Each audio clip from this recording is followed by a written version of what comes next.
Hello again and welcome back to our course on PowerPoint 2013.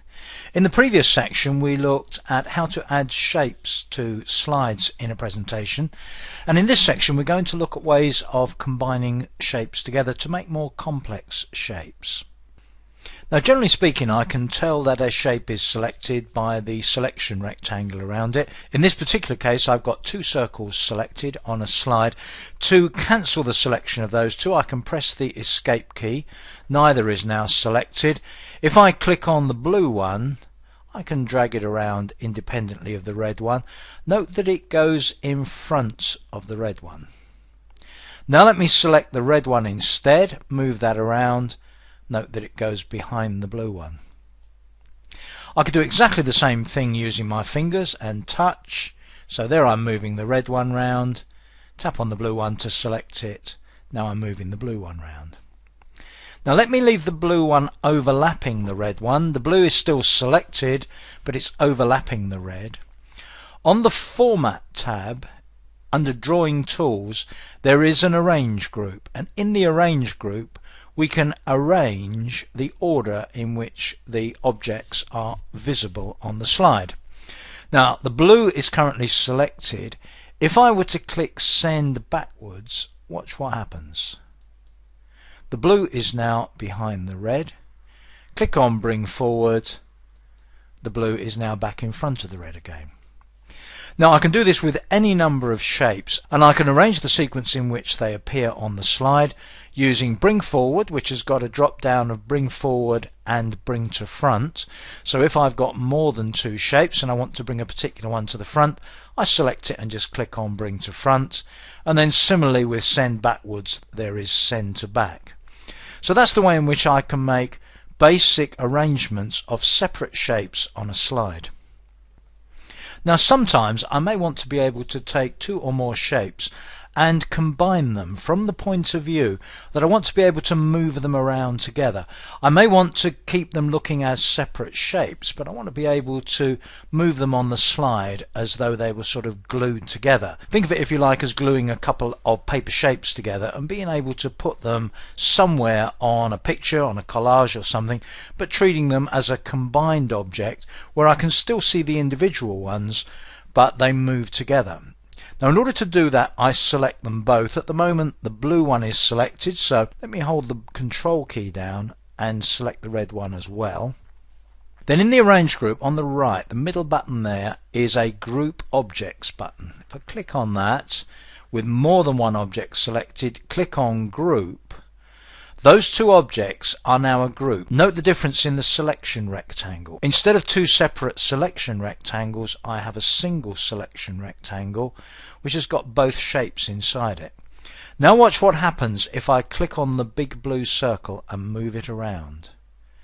The two move as one.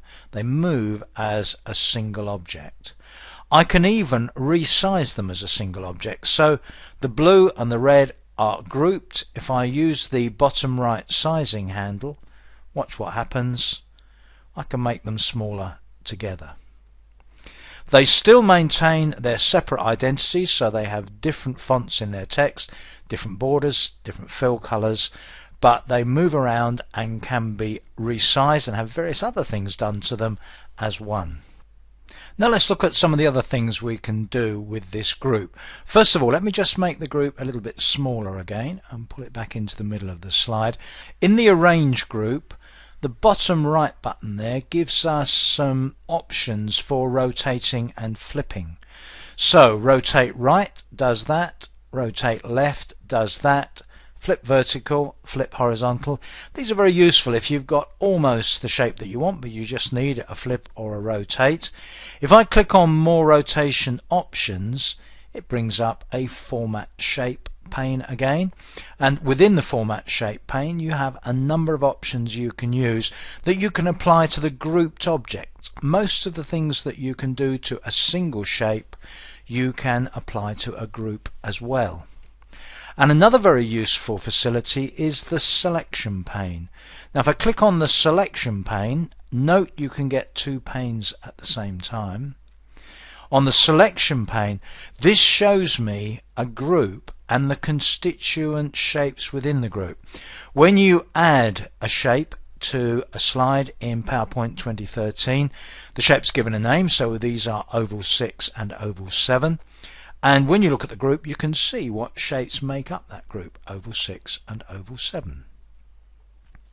So let me just close those panes.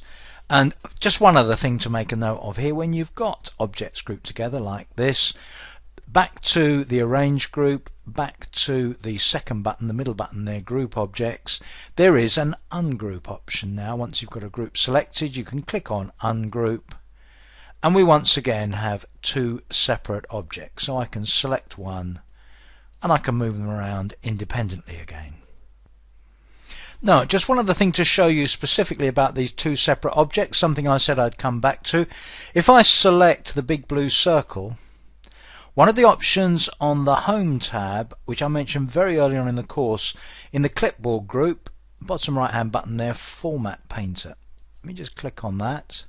That basically copies the format on the selected object. Let me now click in the small red circle. Watch what happens.